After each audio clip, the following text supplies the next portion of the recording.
So, I want to talk today about this frequency that I can only call the compassionate individual, that I think is happening collectively, but that is an assumption. So, today I'm really talking about my journey. As always, these vlogs are just my personal unfolding.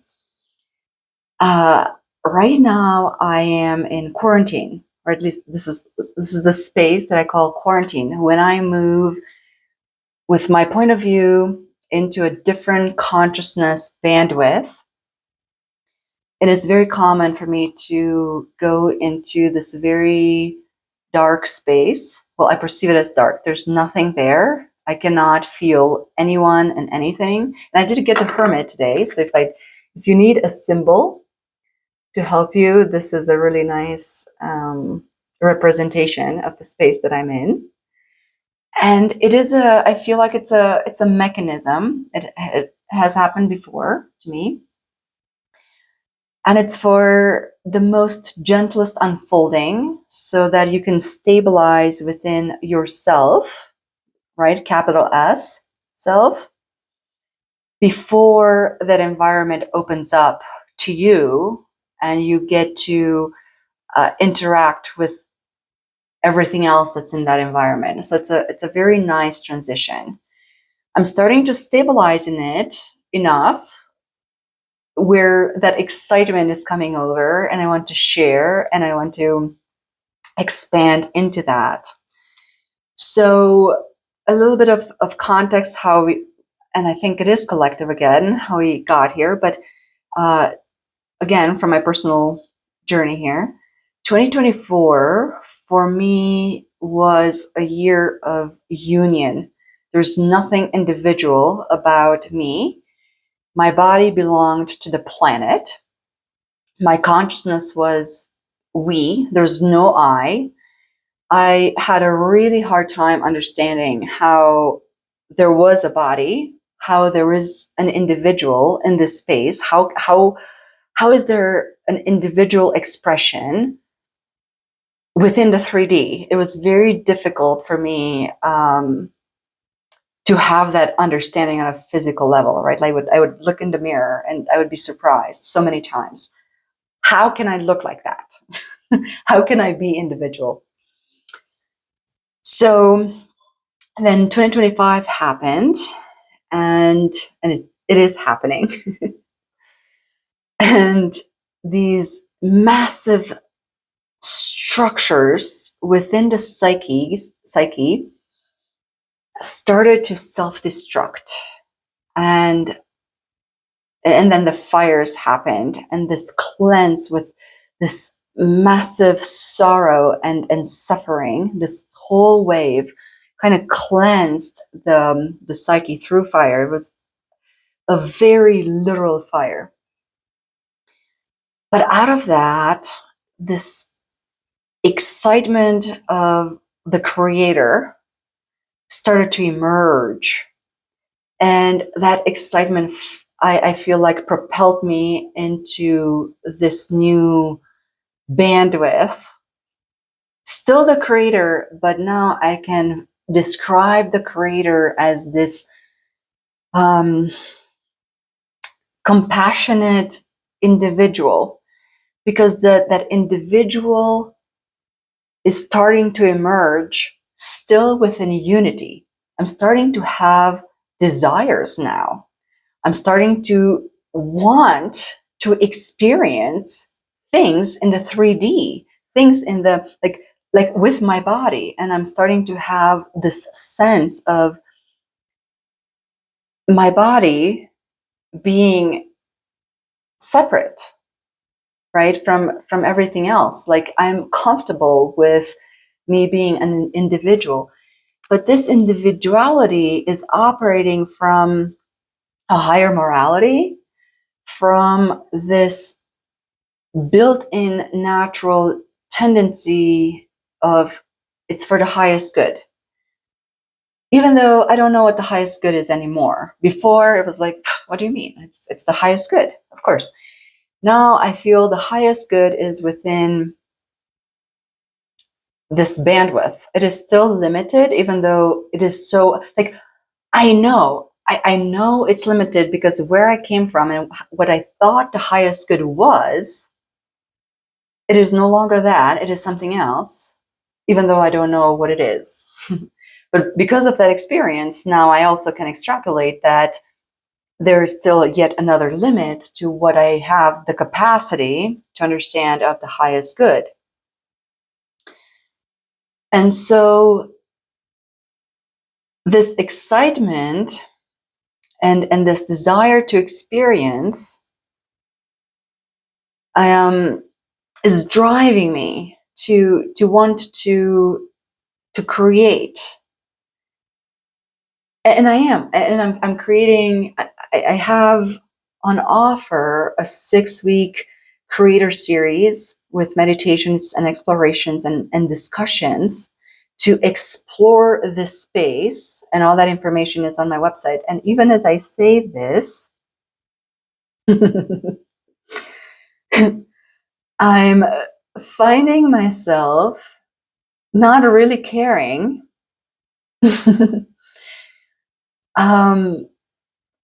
if you want to join. So there is a part of me is like, oh my God, let's go play all together. Let's do all this.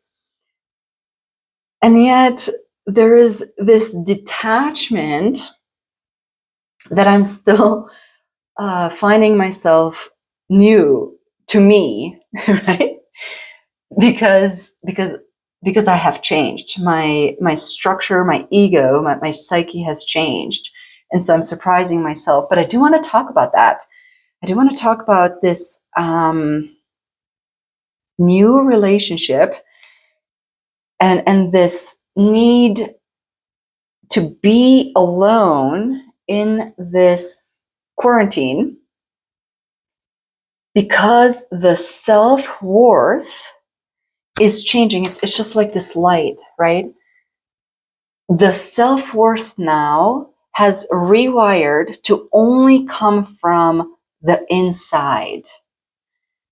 The relationship to the outside no longer has the capability, the power to inform us about who we are. Does that make sense? Like, so for example, your reaction, and so let's take this example, right? Your feedback, your likes, you signing up is no longer a feedback, a reflection, that's what I'm trying to say, onto me, onto my self-worth, onto my success. Does that make sense? And so I'm feeling that we're coming into a higher relatedness, relationships with each other. They're no longer codependent. Uh, I do not expect of the other to show me, to prove to me my existence or my values or my virtues. They are independent. They are independent of your opinion, of your reflection, of your own desires. There is a freedom that is oozing. That's very clear. It is oozing, and it's almost like we're no longer responding to need from this victim state, right? Like, I don't need you to need anything, and I'm not responding to you from this desire to help you. I have accumulated so much self-worth, and my self-worth is from my inner state, that I can also recognize that in you, and there is no need for me to help you. Does that make sense? And vice versa. And that is still very surprising to me, I have to say. It is because the way it shows up as a very detached, large love, and we've been experiencing creating these experiences of what unconditional love truly means.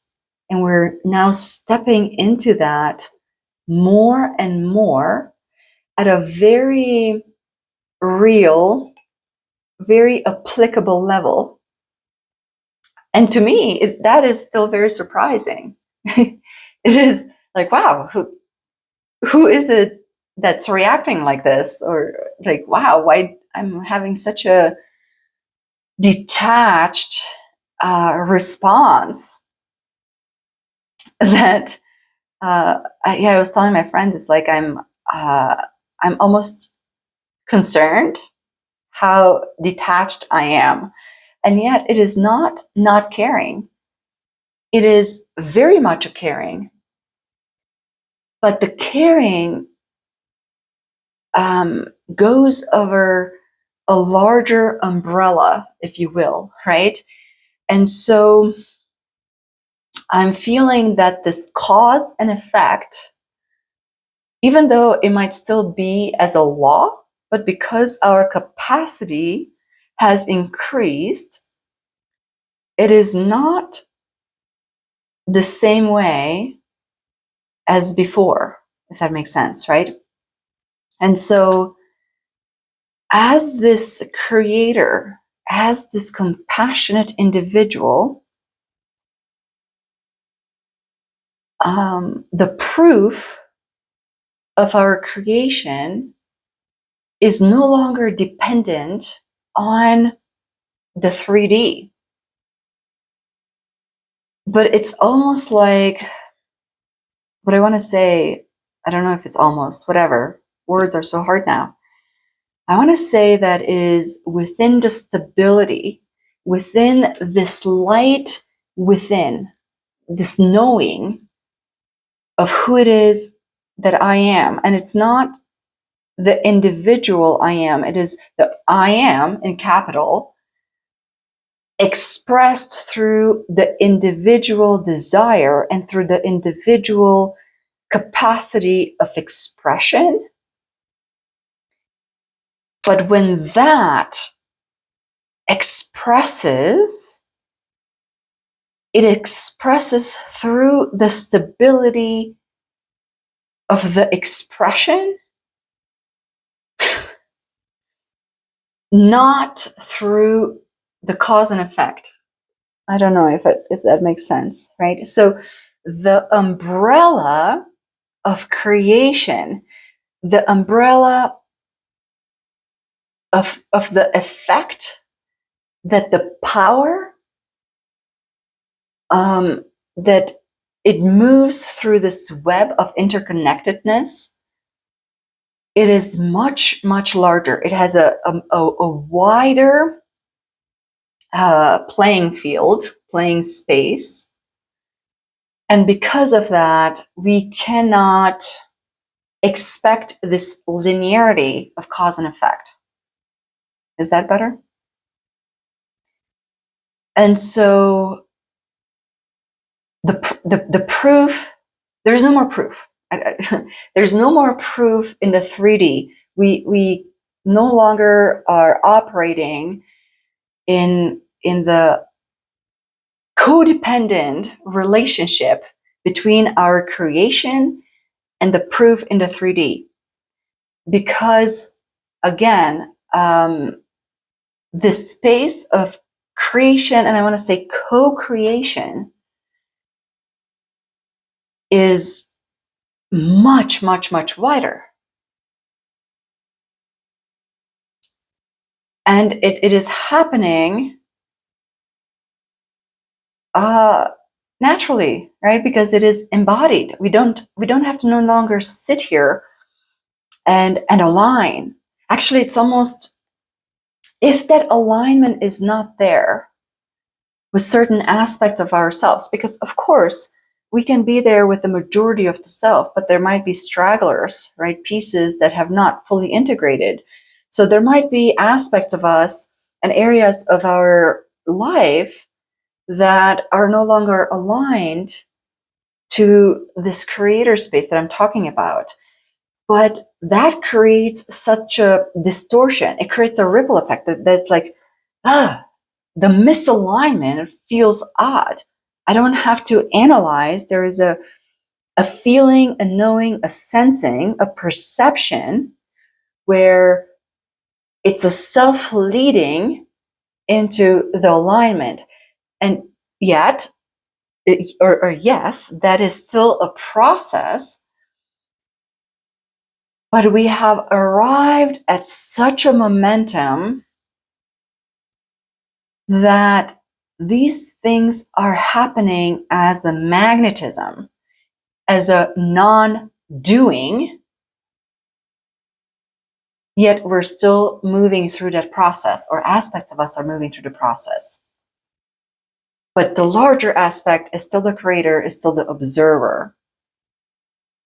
And this space is amazing. The planets are definitely helping us. And maybe I'll share this other story. My relationship to the planets has changed. It's crazy. It's just, anyway. So what has happened? There was a Pluto transit. I think it was. I can't even remember which transit, and I'm pretty sure it was Pluto. So it was probably through Scorpio season, and I had a big fit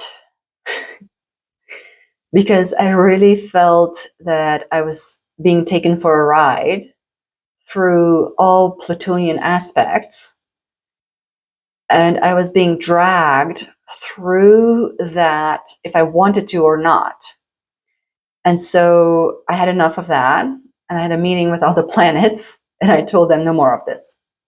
I am open to your wisdom. I am open to the teachings and the expansion that you are providing, but no more. You can't just grab me in unconsciousness and just drag me like a piece of rag and do what you will with me. This, from now on, is going to be a collaboration. It's going to be a cooperation. And I need to accept your invitation. And so January happened, and we had all these planetary soups and dances. And I have to say, I feel their invitation. I feel their softness onto my energy, their collaboration and their cooperation, and my cooperation in that. And it's been such a different relationship to that, such a different teamwork, environment, cooperation. I can't express more than that, right? And so I'm realizing all these relationships we are stepping into are different. They are in freedom. They are at such a high respect. And so with that, within this unconditional love, yes, there is a much greater understanding and distance, and it feels like detachment. But I really understand, I'm starting to understand that this detachment is not caring. It is just a very big respect of the new individuality within a union that is being born within this collective, within this space. And it's, again, so grand, so majestic. And I'm calling for celebration. And so with that, I think this is all that I want to share and wants to come through. Once this quarantine period finishes, and once that stability takes new roots, we shall see how we're going to play in this new realm. So I will see you there then. Bye.